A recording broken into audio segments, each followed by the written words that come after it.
नमस्कार मित्रों, तंत्र मंत्र यंत्र घोरा चैनल पर आपका स्वागत है। जय माता रानी की।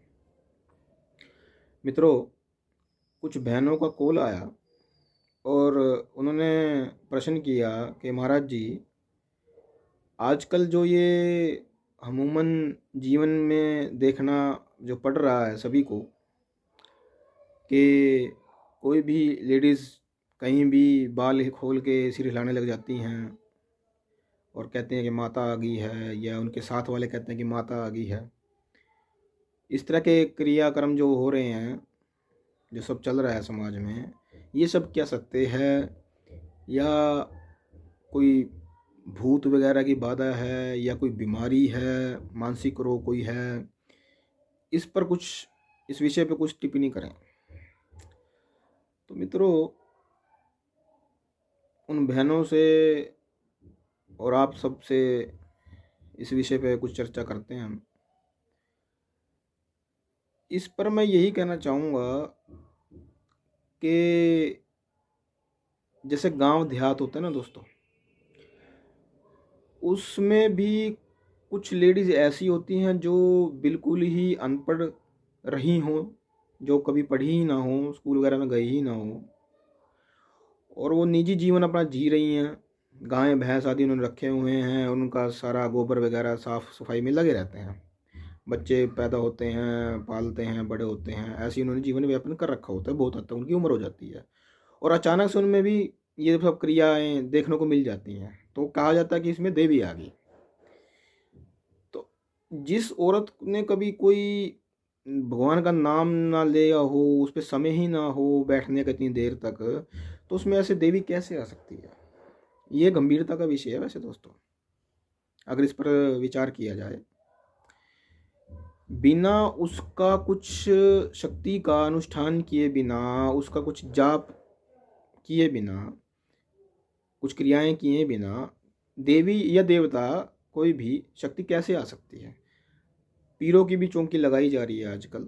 अगर आप पीर पे जाओगे नहीं तो ऐसे कैसे चौंकी लगेगी? आप उनसे जुड़ोगे नहीं तो वो आपसे कैसे जुड़ेंगे?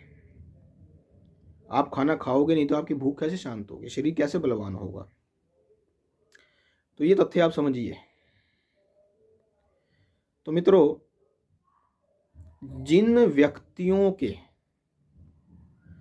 जिन उसमें औरतें आदमी सभी आ गए, बच्चे जवान बूढ़े, जिन व्यक्ति मैं कह रहा हूँ उनको, मानव जाति को, तो जिन व्यक्तियों के मर्म स्थान बहुत कमजोर होते हैं, 7 मर्म स्थान होते हैं शरीर के अंदर, अगर वो कमजोर हैं, ऐसे शरीर वालों पर ऐसी शक्तियां जो संसार में विचरण करती रहती हैं, वे अपना प्रभाव डालती हैं। वे ऐसे शरीरों को अपना गुलाम बना लेती हैं और उनकी काया में प्रवेश करती हैं। तो हमें लगता है या तो इसमें कोई देवी आ गई है, इसमें कोई ओपरा पराया असर आ गया है, और वो भविष्य बताने लग जाते हैं, भूतकाल बता देते हैं, वर्तमान बताते हैं, जो कि कुछ हद तक जायज भी है। तो मित्रों, जिनके मर्म स्थान बहुत कमजोर होते हैं, वे औरतें या पुरुष ही इन जैसे जंजालों में फंस जाया करते हैं अक्सर। और जो पूजा पाठ करने वाले होते हैं, नॉर्मल अपने घरों में अच्छा करते हैं, ऐसे शरीरों वालों को भी ये शक्तियां ढूंढती हैं और उनको पकड़ लेती हैं और उनके शरीर के द्वारा भोग आदि प्रसाद ग्रहण कर लेती हैं, या उनकी पूजा का फल ग्रहण करती हैं, या उनके शरीर को माध्यम बना के अपने जय जयकार करवाती हैं औरों से, उनका वर्तमान भविष्य आदि कुछ बता के, या उन्हें आशीर्वाद दे के या शराब दे के या उनसे कार्य करवा के अपने उनके बारे में बताते हैं। लोग वो कार्य करते हैं, उनका वो काम हो जाता है, तो कुछ भी अपना लेना आदान प्रदान चलता रहता है, जो भी आजकल चल रहा है आप जानते ही हो। तो इस तरह से बहुत आश्रम भी बन चुके, मंदिर बन चुके, मज़ारें बन चुकी हैं, बहुत सड़कों पे भी मज़ारें बन रही हैं अब तो दोस्तों, ये सत्य है। मैं ये नहीं कहूँगा कि इनमें सत्य नहीं है, भी सभी ढोंग आदि है। कुछ में शक्तियाँ अस्तित्व में हैं जो उनमें आती हैं, जैसे जहारवीर गोगा जी, जैसे रामदेव बाबा जी, पीर बाबा, योग गुरु नहीं, हाँ पीर बाबा।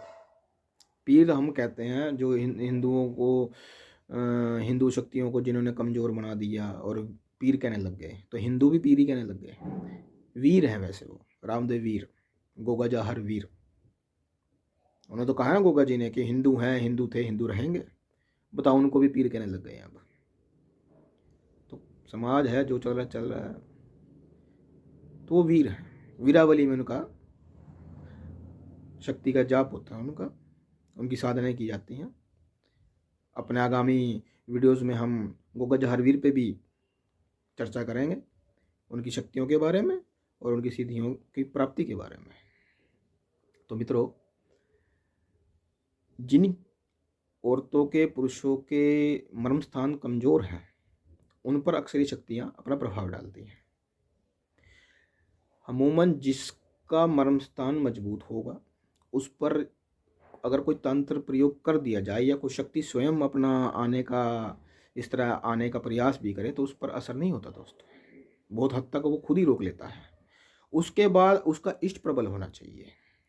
अगर उसकी इष्ट की कृपा उस पर पूर्ण रूप से है और उसकी नैतिक कर्म, दैनिक कर्म, पूजा पाठ वाले अपने इष्ट के प्रति नित्य हैं और परिपक्व हैं, अविश्वास रहित हैं, विश्वास होना चाहिए।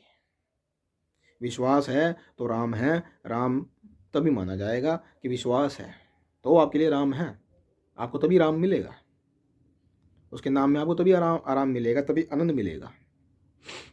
तो दोस्तों, ये बात समझिए,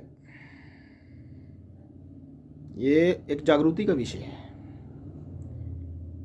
इन्हीं स्त्री पुरुषों ने जो ये कर्म कर रहे हैं, ये जो इनसे जो ग्रसित होकर के कर्म कर रहे हैं, कुछ लोभवश कर रहे हैं, कुछ परमार्थवश भी कर रहे हैं। सभी को तो ये पांचों के लिए एक जैसी तो नहीं होती, सभी को दोष नहीं, सभी को नहीं कह सकते आप, हम नहीं, हर किसी को ब्लेम नहीं लगा सकते। पर ये तो आप सोचिए मित्रों कि जिस लेडीज़ ने कभी परमात्मा का इतना ध्यान किया ही नहीं, अपना जीवन बाल गोपालों को पालन पोषण में ही लगा दिया, घर में रखे गाय भैंसों की सेवा में ही, कामकाज में ही लगा दिया हो, और अचानक से उसमें देवी आ जाए, ये कहाँ तक सत्य हो सकता है।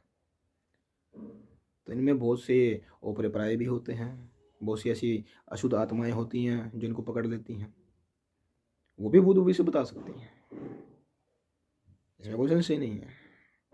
उनके द्वारा बताए गए आपके कोई ना कोई काम भी सिद्ध हो जाते हैं, तभी तो उनकी कोई पूजा करेगा, तभी उनको कोई भोग देगा, ये बात है दोस्तों। तो आने वाले आगामी वीडियो में हम चौकी लगाना, चौकी बांधना, चौकी खोलना, ये विधियाँ भी बताएंगे।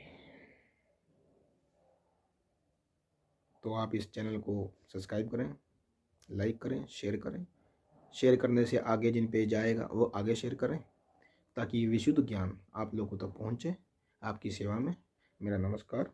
गौरव गुरुचंद्र चैनल में आपका आने का बहुत बहुत धन्यवाद।